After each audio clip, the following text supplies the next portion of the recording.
Assalamualaikum warahmatullahi wabarakatuh. Yang terhormat Bapak Yusuf selaku dosen pembimbing mata kuliah pengantar fikih dan usul fikih dan rekan-rekan mahasiswa yang berbahagia. Puji syukur marilah kita panjatkan kepada Allah Subhanahu wa taala yang telah memberikan kita nikmat dan hidayahnya sehingga kita bisa mengikuti perkuliahan pada hari ini. Salawat serta salam semoga tetap terlimpahkan kepada junjungan kita Nabi Muhammad SAW. Langsung saja kita masuk ke materi sejarah perkembangan fikih dan usul fikih. Dalam sejarah Islam fikih sebagai hasil ijtihad para ulama lebih dahulu populer di kalangan umat Islam dan dibukukan dalam sistem tertentu dibandingkan dengan usul fikih. Perumusan fikih dilakukan setelah Nabi SAW wafat, yaitu periode sahabat. Sementara usul fikih sebagai sebuah metode istinbat baru tersusun sebagai salah satu bidang ilmu pada abad kedua Hijriah. Namun para ahli hukum Islam mengakui dalam praktiknya usul fikih muncul bersamaan dengan lahirnya fikih. Pemikiran tentang usul fikih telah ada pada saat perumusan fikih. Para sahabat yang melakukan ijtihad melahirkan fikih secara praktis. Mereka telah menggunakan kaidah-kaidah usul fikih. Meskipun belum tersusun dalam satu disiplin ilmu, banyak contoh sahabat yang memiliki kemampuan menguasai usul fikih dan menggunakannya dalam mengistinbatkan hukum. Meskipun kenyataannya, sejarahnya, fikih sebagai produk ijtihad lebih dulu dikenal dan dibukukan dibandingkan dengan usul fikih. Namun kata Muhammad Abu Zahra, usul fikih dalam praktiknya telah muncul berbarengan dengan munculnya fikih. Disimpulkan demikian karena secara metodologis fikih tidak akan terwujud tanpa ada metode istinbat. Dan metode istinbat itulah sebagai inti dari apa yang disebut usul fikih. Dan pada periode tabi'in, mode istinbat ini semakin jelas dan meluas seiring dengan meluasnya daerah Islam yang berimplikasi munculnya berbagai persoalan baru yang membutuhkan jawaban. Situasi ini mendorong kalangan tabi'in yang mendapatkan pendidikan dari generasi sahabat mengkhususkan diri untuk berfatwa dan melakukan ijtihad. Pada masa ini, menurut Abu Sulaiman, terjadi perbedaan pendapat yang tajam tentang apakah fatwa sahabat dapat dijadikan sebagai hujjah atau dalil hukum, dan perbedaan pendapat tentang jiwaan ahli manidah apakah dapat dipegang sebagai ijma. Abu Hanifah terkenal banyak melakukan qiyas dan istihsan. Demikian Imam Malik bin Anas wafat pada 178 Hijriah. Pendiri mazhab Maliki dalam berijtihad mempunyai metode yang cukup jelas seperti tergambar dalam sikapnya dalam mempertahankan praktek penduduk Madinah sebagai sumber hukum. Satu hal yang perlu dicatat adalah bahwa sampai masa Imam Malik, usul fikih belum dibukukan secara lebih lengkap dan sistematis. Abu Hanifah sendiri dan begitu pula Imam Malik tidak meninggalkan buku usul fikih. Metode istinbat Abu Hanifah kemudian disimpulkan oleh pengikutnya dari fatwa-fatwanya, dan metode istinbat Imam Malik disimpulkan dari karya-karya fikihnya. Metode ijtihad semakin jelas lagi pada periode Muhammad bin Idris Asy-Syafi'i. Perkembangan usul fikih terbagi menjadi beberapa periode. 1. Periode Nabi SAW. Usul fikih baru lahir pada abad kedua Hijriah. Pada abad ini daerah kekuasaan umat Islam semakin meluas dan banyak orang yang bukan Arab memeluk agama Islam. Karena itu banyak menimbulkan kesamaran dalam memahami nas, sehingga dirasa perlu menetapkan kaidah-kaidah bahasa yang dipergunakan dalam membahas nas. Maka lahirlah ilmu usul fikih yang menjadi penuntun dalam memahami nas. Usul fikih sebagai sebuah bidang keilmuan lahir terlebih dahulu dibandingkan usul fikih sebagai sebuah metode memecahkan hukum. Mustafa Said Al-Kin memberikan argumentasi bahwa usul fikih ada sebelum fikih.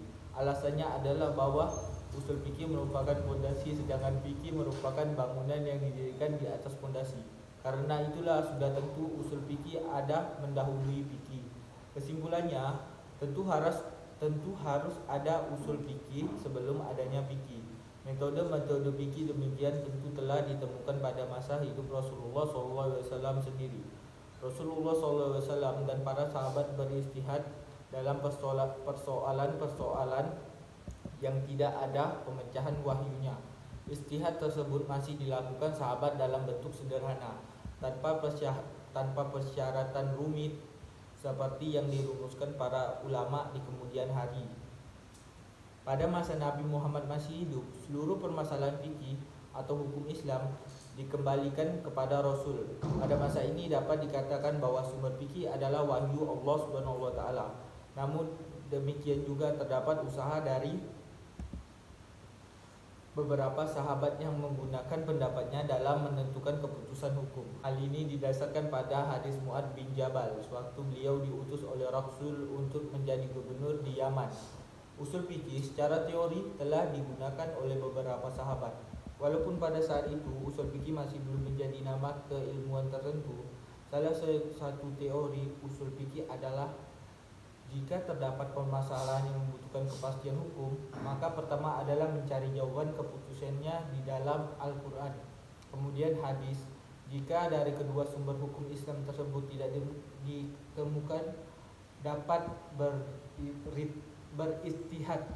Periode kedua, periode sahabi. Masa sahabat sebenarnya adalah masa transisi dari masa hidup dan adanya bimbingan Rasulullah SAW kepada masa Rasulullah SAW tidak lagi mendampingi umat Islam.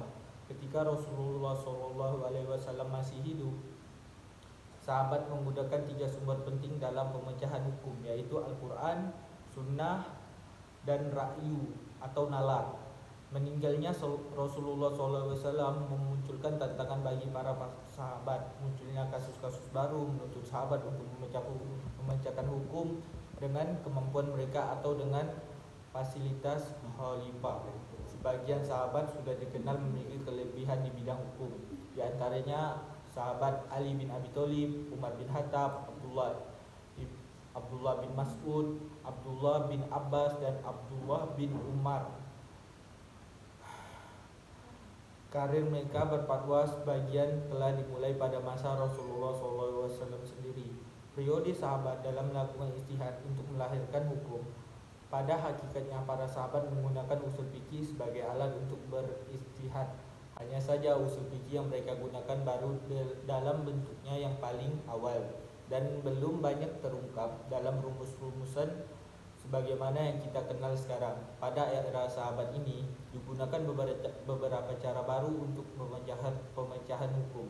Pada era sahabat ini digunakan beberapa cara baru untuk pemecahan hukum. Para sahabat telah mempraktikkan ijma, qiyas, dan istislah masalah mursalah, bila mana hukum suatu masalah tidak ditemukan secara tertulis dalam Al-Quran dan As-Sunnah.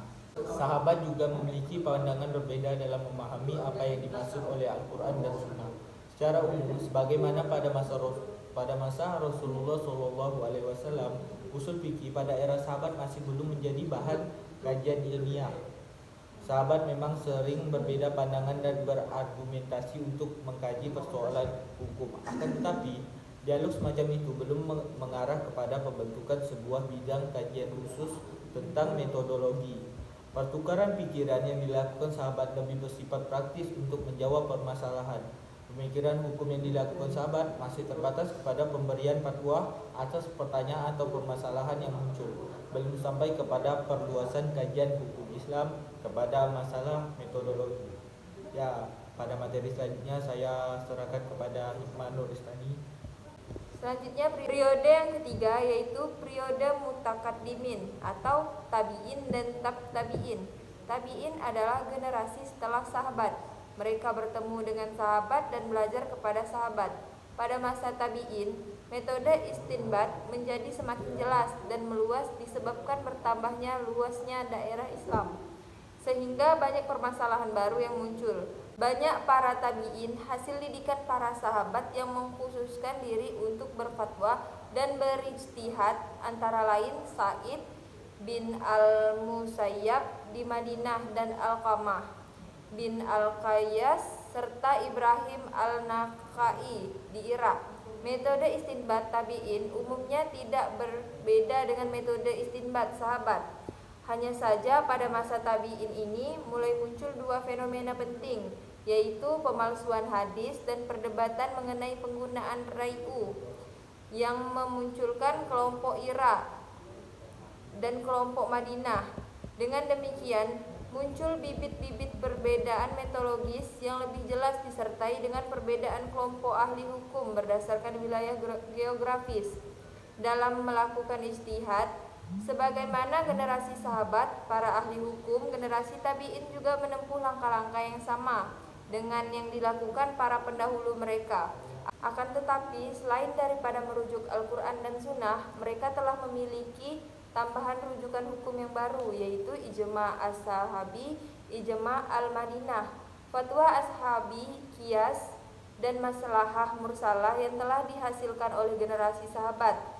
Pada masa tabi'in, tabi al-tabi'in dan para imam mujtahid, kekuasaan Islam meluas ke daerah-daerah yang dihuni oleh orang-orang yang bukan berbahasa Arab atau bukan bangsa Arab. Kondisi budayanya cukup berbeda-beda. Banyak di antara ulama yang bertebaran di daerah-daerah tersebut, dan tidak sedikit pula penduduk daerah tersebut yang masuk Islam. Semakin kompleksnya persoalan-persoalan hukum yang ketatapannya tidak dijumpai di dalam Al-Quran dan hadis. Karena itu, ulama-ulama yang tinggal di daerah tersebut melakukan ijtihad, mencari ketetapan hukumnya berdasarkan penalaran mereka terhadap ayat-ayat Al-Quran dan hadis Nabi, ditambah pula dengan pengaruh kemajuan ilmu pengetahuan dalam berbagai bidangnya pada masa itu. Kegiatan ijtihad menjadi maju pesat. Perkembangan usul fikih dimulai sejak zaman Rasulullah SAW. Sumber hukum Islam hanya dua, yaitu Al-Quran dan As-Sunnah. Apabila suatu kasus terjadi, Nabi SAW menunggu turunan wahyu yang menjelaskan hukum kasus tersebut. Apabila wahyu tidak turun, maka Rasulullah SAW menetapkan hukum kasus tersebut melalui sabdanya, yang kemudian dikenal dengan hadis atau sunnah. Perkembangan usul fikih pada masa sahabat, memang semenjak masa sahabat telah timbul persoalan-persoalan baru yang menuntut ketetapan hukumnya.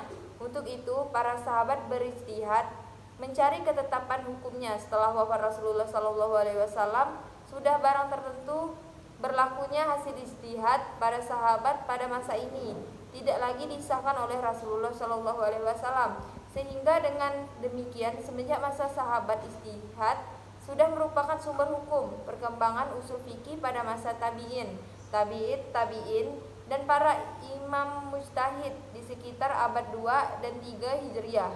Wilayah kekuasaan Islam telah menjadi semakin luas sampai ke daerah-daerah yang dihuni oleh orang-orang yang bukan bangsa Arab atau tidak berbahasa Arab, dan beragam pula situasi dan kondisinya serta adat istiadatnya. Baiklah, itu 3 periode perkembangan usul fikih. Selanjutnya, hakim. Kata hakim secara etimologi berarti orang yang memutuskan hukum. Dalam istilah fikih, kata hakim juga dipakai sebagai orang yang memutuskan hukum di pengadilan yang sama maknanya dengan kadi. Dalam kajian usul fikih, kata hakim di sini berarti pihak penentu dan pembuat hukum syariat secara hakiki. Ulama usul fikih sepakat bahwa yang menjadi sumber atau pembuat hakiki dari hukum syariat adalah Allah. Meskipun para ulama usul fikih sepakat bahwa membuat hukum hanya Allah, namun mereka berbeda pendapat dalam masalah apakah hukum-hukum yang